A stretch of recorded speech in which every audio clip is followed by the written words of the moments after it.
Sergey, you and your team invented the React table, and it's an interactive new playing system which uses symbols as representations of, I would say, modules. Is that right? Could we say that? Yeah. It's very based on modular synthesis.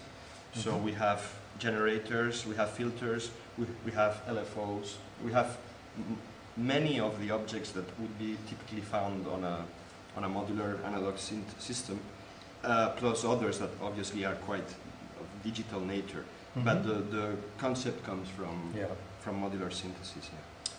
So for instance, show me something. For instance, now we have only objects that don't generate sound, so they appear here, but you see nothing happens. However, in cubes and in squares, we have sound generators. Okay. That's a sawtooth. So if I put... we already got it. This represents the output. Is that right? So we'll start maybe with that. That's a sawtooth. So we control frequency. Yeah. That's volume. And this represents the frequency, I guess? Yeah, that represents exactly the frequency. But then the idea is when a filter gets in the way,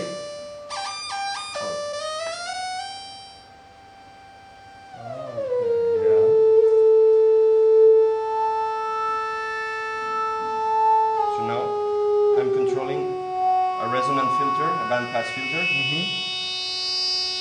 And what is very nice about it, we also got an oscilloscope-like representation of the waveform. Yeah, that's it. So you see, I have taken out the volume, and I mean that's the real.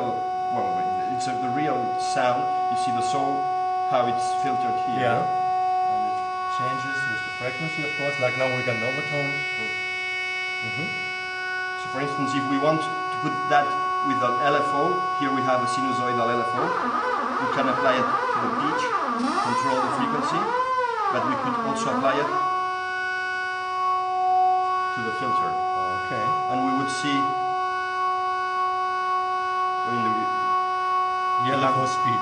The LFO speed, the effect of the LFO here. Okay. And we control the speed and the amplitude. That would be a bigger amplitude.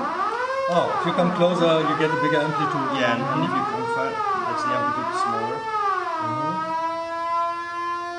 Until it's very small.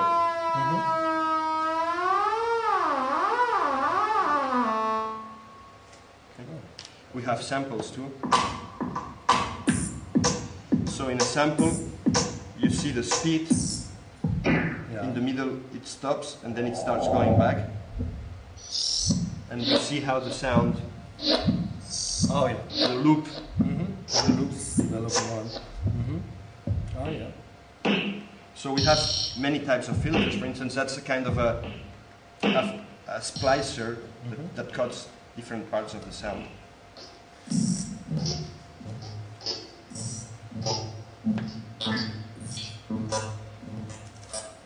We have also... Now we control the we are kind of scratching the sound, controlling and splicing it. We could also control things like, for instance, well, if we put a resonant filter, maybe we change the sound, which is easier to get with a traditional square wave. Now I'm triggering the filter element, and I can choose the pattern. okay.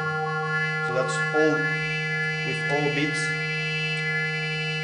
So this is like a sequencer trigger. A 12-step sequencer. Obviously I can chain effects.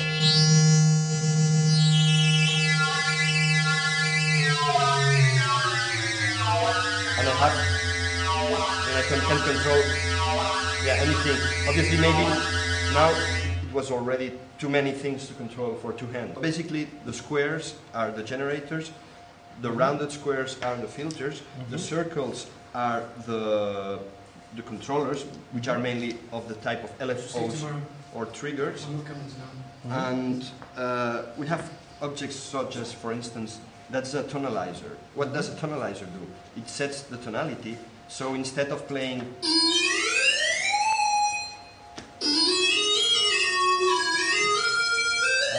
so that's a C.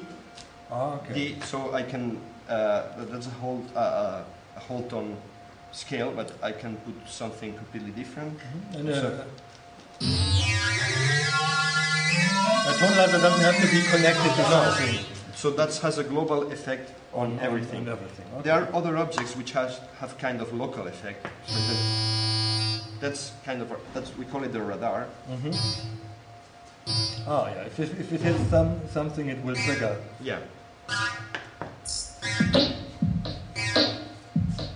Here it resets the phase of the. Obviously, you can.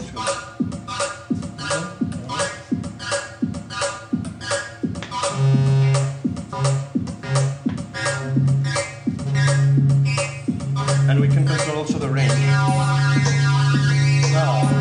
If it reaches all the parts or just a couple, so